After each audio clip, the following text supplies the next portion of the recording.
ನಮಗೂ ದೇವರು ಈ ಕ್ಷೇತ್ರದ ಜನ, ಈ ಜಿಲ್ಲೆ ಜನ, ಈ ರಾಜ್ಯದ ಜನ ಬಡವರ ಪರ ಹೋರಾಟ ಮಾಡಿ ಅಂತ ಆಶೀರ್ವಾದ ಮಾಡ್ತಾರೆ.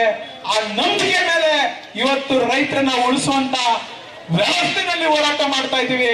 ನಾವಿಲ್ಲ ಹಣ ಮಾಡ್ಲಿಕ್ಕೋಸ್ಕರನೋ, ಆಸ್ತಿ ಹೊಡಿಲಿಕ್ಕೋಸ್ಕರನೋ, ಇಲ್ಲ ರೈತರು ಮಾಡಿಕೊಂಡು ರಾಜಕಾರಣ ಮಾಡಕ್ಕೋಸ್ಕರನೋ ಇಲ್ಲಿ ಬಂದಿಲ್ಲ. ಈ ಮಂಜು ಈ ಗ್ರಾಮದ ಮಗ, ಇಲ್ಲಿ ಹುಟ್ಟಿ ಬೆಳೆದಿರೋನು, ಇಲ್ಲಿ ರೈತರ ಕಷ್ಟ ಏನು ಅಂತ ಗೊತ್ತಿರೋನು. ಕುಮಾರಸ್ವಾಮಿ ಅವರ ಸರ್ಕಾರ ಇದ್ದಾಗ ಈ ಬೈರಮಂಗಲ ಜಲಾಶಯದ ನಾಳೆ ಧ್ರುವೀಕರಣ ಆಗ್ಬೇಕು, ಬೈರಮಂಗಲ ಜಲಾಶಯ ಶುದ್ಧೀಕರಣ ಆಗ್ಬೇಕು, ನಮ್ಮ ರೈತರು ಏನ್ ನೀರಾವರಿ ಅಚ್ಚುಕಟ್ಟಲ್ಲಿದ್ದಾರೆ ಅವ್ರಿಗೆ ಅನುಕೂಲ ಆಗ್ಬೇಕು ಅಂತ ಹೇಳಿ 250 ಕೋಟಿ ಹಣ ತಂದು ಕೆಲಸ ಮಾಡಿರೋನು. ಮಾಡಿದಿನ ಇಲ್ವಾ? ಹೇಳಿ ಸ್ವಾಮಿ, ಮಾಡಿದ್ದ ಈ ಹುಡುಗ ಇಲ್ವಾ? ಮಾಡಿದ್ರ ಹಿಂದೆ ಇದ್ದರು. ಹಣ ಹೊಡೆಯಕ್ ಜಾಸ್ತಿ ಸಿಕ್ಕೋಗ್ಬಿಡ್ತದೆ ಅಂತ ಬಾಲಕೃಷ್ಣ ಇಲ್ಲಿ ಬಂಡಲ್ ಬಿಟ್ಕೊಂಡು ಎಲ್ಲೋ ಕುತ್ಕೊಂಡು ಪ್ರಶ್ನೆಯಲ್ಲಿ ಹೇಳ್ಬಿಟ್ಟು ಅಲ್ಲೆಲ್ಲ ಅವತ್ತು ಬಾ ಇಲ್ಲೆಲ್ಲ ರೈತರನ್ನ ಕೇಳ್ತೀನಿ ಅಂದ್ಬಿಟ್ಟು ಜೂಟ್ ಹೊಡೆದ್ಬಿಟ್ಟಲ್ಲ. ಬಾರೋಣ ಇಲ್ಲಿ, ಬಾ ಈಗ ರೈತರ ಮುಂದೆ. ನನ್ನ ತಾಯಂದಿರು ಬಂದು ಕೇಳು, ಯಾಕಮ್ಮ ನಾನು ದುಡ್ಡು ಕೊಡ್ತೀನಿ ಭೂಮಿ ಕೊಡಿ ಅಂತ ನಿನ್ ತಾಕತ್ತಿದ್ರೆ ಬಂದು ಕೇಳಪ್ಪ ಇಲ್ಲಿ.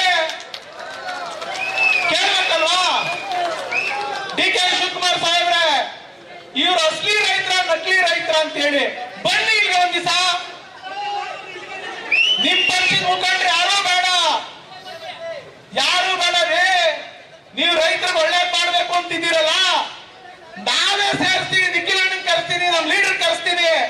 ನೀವು ಬನ್ನಿ, ನೀವು ಕುತ್ಕೊಳ್ಳಿ ಸ್ಟೇಜ್ ಅಲ್ಲಿ. ಇಲ್ಲಿ ಯಾರು ಅಸಲಿ ಇದ್ದಾರೆ, ಯಾರು ನಕಲಿ ಇದ್ದಾರೆ, ಎಷ್ಟು ಜನ?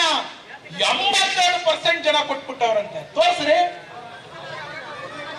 82% ಜನ ನಿಮ್ಗೆ ಒಪ್ಪಿಗೆ ಕೊಟ್ಟಿದ್ರೆ ನಾವು ಕರೆಸ್ತೀವಿ ಜನನ.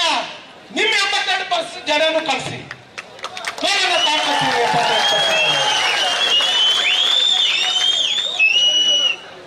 ರೈತರ ಬದುಕಿನಲ್ಲಿ ನನ್ನ ತಾಯಂದಿರು ಅವರು ಬದುಕು ಕಟ್ಕೊಂಡವ್ರಿ, ಹಸು ಮಡಿಕೊಂಡವ್ರೆ, ಎಮ್ಮೆ ಮಡಿಕೊಂಡವ್ರೆ, ಕುರಿ ಕೋಳಿಗಳು ಮಡಿಕೊಂಡವ್ರೆ, ರೇಷ್ಮೆ ಬೆಳಿತಾರೆ, ದಿನನಿತ್ಯ ಶ್ರಮ ಪಟ್ಟು ಹಾಲು ಕರೀತಾರೆ, ಡೈರಿಗೆ ಹಾಕ್ತಾರೆ. ಅವ್ರ ಜೀವನೋಪಾಯ, ಅವ್ರ ಜೀವನ ನಡೆಸ್ತಾವ್ರೆ, ಮಕ್ಕಳು ವಿದ್ಯಾಭ್ಯಾಸ ಕಲಿಸ್ತಾವ್ರೆ, ಹಣ್ಣು ಸೊಪ್ಪು ತರಕಾರಿ ಬೆಳಿತಾರೆ.